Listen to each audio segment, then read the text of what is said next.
ایک طالب علم نے اپنے استاد سے پوچھا، میں کتنے عرصے میں منزل حاصل کر لوں گا؟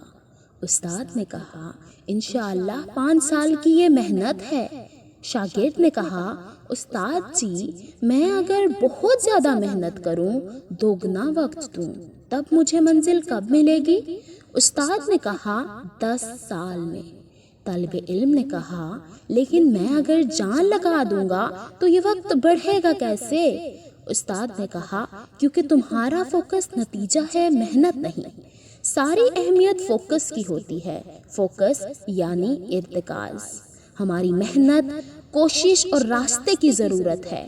ہم جب منزل، انعام یا نتیجے پر سارا فوکس رکھ لیتے ہیں تو بجائے منزل آسان ہونے کے مشکل اور دور ہو جاتی ہے۔ سڑک پر ڈرائیونگ کرتے منزل تب ہی ملتی ہے جب توجہ سڑک پر ہو، ورنہ منزل نہیں، غلطیاں اور حادثے ہوتے ہیں۔ اس لیے تقدیر میں ہم محنت اور کوشش پر سزاوار ہیں۔ نتائج اللہ رب العزت انعام بناتا ہے۔ آپ نتائج کو دعا اور فوکس، اپنی کوشش، ہمت اور استقامت کو بنائیں۔